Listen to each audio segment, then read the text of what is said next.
Doctor Arif Ansar, एक पशु चिकित्सक हूँ।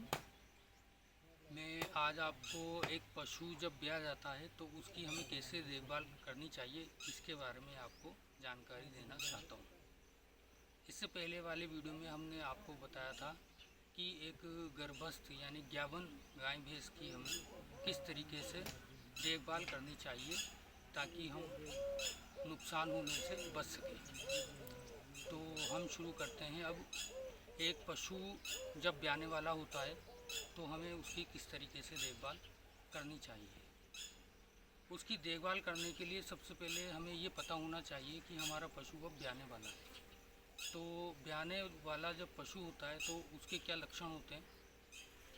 उसके जो है थनों में, गादी में जो है सूजन आ जाती है, पेशाब की जगह में सूजन आ जाती है, और जो पूंछ के पास में जो हड्डियाँ होती है वो धंस जाती है। इसको देसी भाषा में कुत्ते ढसना कहते हैं।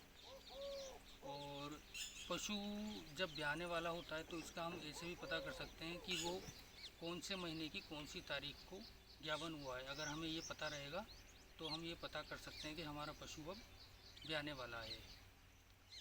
तो इसके लिए हमें पशुओं का गर्भकाल पता होना चाहिए।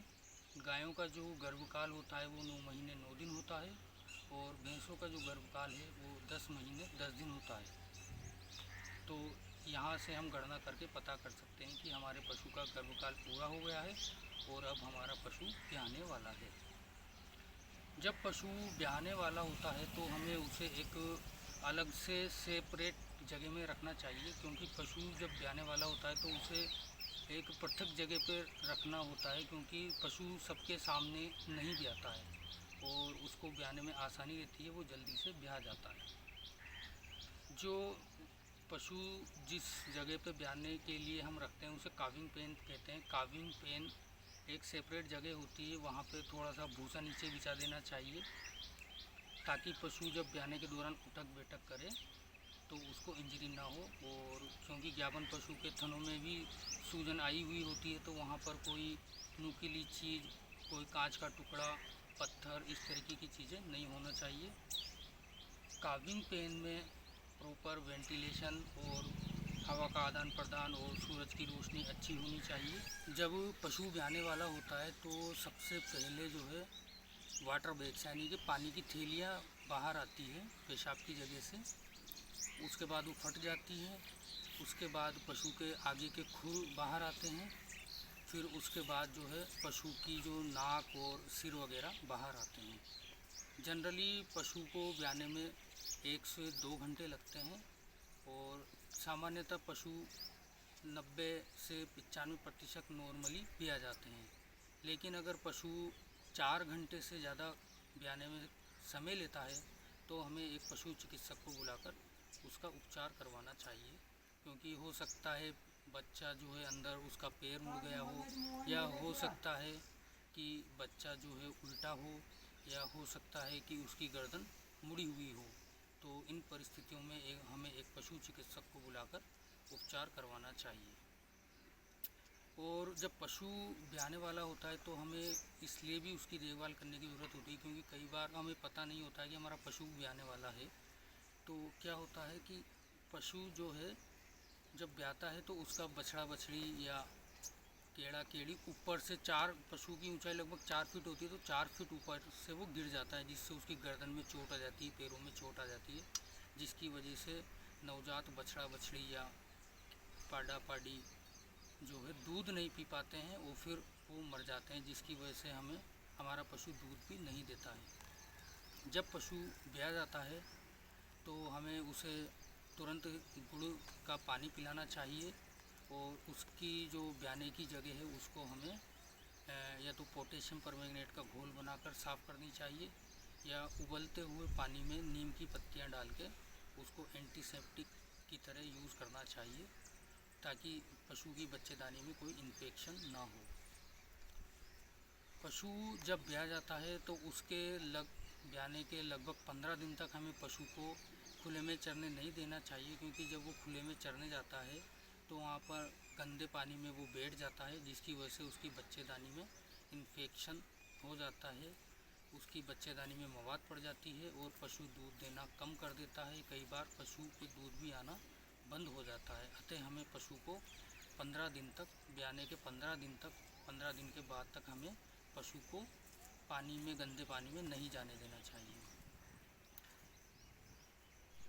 जब पशु जड़ पटकता है तो हमें ये ध्यान रखना चाहिए कि जड़ जो है, पशु का जो प्लेसेंटा होता है वो कहीं पशु ना खा ले। इसके लिए हमें ध्यान रखना चाहिए, क्योंकि जब पशु उसकी जड़ या प्लेसेंटा को खा लेता है तो उसमें हाई प्रोटीन होता है, पशु चारा पानी भी खाना छोड़ सकता है और मिल्क का उत्पादन कम हो सकता है। जनरली जो पशु होते हैं वो 1 से 2 घंटे में जो है जड़ यानी कि जो प्लेसेंटा होता है उसको गिरा देते हैं। लेकिन अगर फिर भी 4 घंटे तक पशु जड़ नहीं पटकता है तो फिर हमें उसको, मार्केट में कई जड़ गिराने वाली दवाइयाँ उपलब्ध हैं, वो उसको देनी चाहिए और हमें 12 घंटे तक इंतज़ार करना चाहिए। और 12 घंटे तक भी अगर पशु दवाई देने के बाद जड़ नहीं पटकता है तो हमें एक पशु चिकित्सक को बुलाकर पशु की जड़ को हाथ से निकलवाना चाहिए।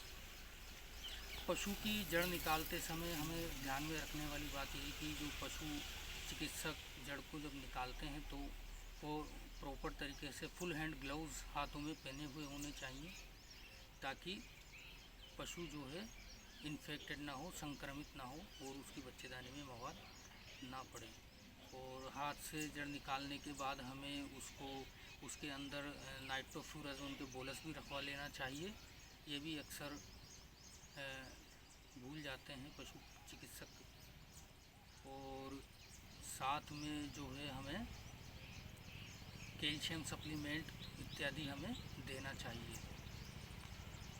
और ब्याने के बाद पशु का दूध जो है एकदम से हमें पूरा नहीं निकालना चाहिए। पशु का आधा दूध ही हमें रोज़ाना निकालना चाहिए, ताकि है जो पशु जो ज़्यादा दूध उत्पादन कर देते हैं, ज़्यादा दूध का उत्पादन करते हैं, उनमें मिल्क फीवर की स्थिति पैदा ना हो। क्योंकि दूध निकाल लेने से, पूरा दूध निकाल लेने से क्या होता है कि पशु के अंदर कैल्शियम की कमी आ जाती है और जो है पशु बैठा रह जाता है, वो गर्दन मोड़ के पीछे की तरफ, और वो बैठ जाता है, फिर वो खड़ा नहीं हो पाता है। फिर उसका उपचार, हमें अगर ऐसी कंडीशन आ जाती है तो हमें पशु चिकित्सक से उपचार करवाना चाहिए। कई बार क्या होता है कि जब पशु ब्याता है तो उसको हमें ब्याने के बाद जो है लग्जेटिव यानी कि आसानी से पोटा करने में आसानी रहे, ऐसे हमें फीड देना चाहिए। इसके लिए हमें ब्रान मैश खिलाना चाहिए। ब्रान मैश क्या होता है, ये जो चावल और गेहूं वगैरह की जो भुस्सी होती है इसको मिला के बनाया जाता है। इसको गुड़ के साथ हमें खिलाना चाहिए। हम इसको 2 दिन तक हमें खिला सकते हैं। 2 दिन बाद हमें है जो जई और अलसी और चावल की भुस्सी से हम इसको रिप्लेस कर सकते हैं 2 दिन बाद। और 2 दिन के बाद हम पशु को धीरे धीरे थोड़ी थोड़ी मात्रा में खल बाटा शुरू करके उसका नॉर्मल जो फीड है उस पर ला सकते हैं। एकदम से हमें खल बाटा देना नहीं शुरू करना चाहिए। इसकी वजह से पशु के पेट में कॉन्स्टिपेशन, अपच हो जाता है, गोबर आना बंद हो सकता है। ये छोटी छोटी जानकारियां हैं जो हमें ध्यान में रखना चाहिए पशु जब ब्याता है। और हमें, आपको अगर हमारी जानकारी पसंद आई है, अच्छी लगी है, तो आप YouTube चैनल को सब्सक्राइब कर सकते हैं, लाइक कर सकते हैं, कमेंट कर सकते हैं। धन्यवाद।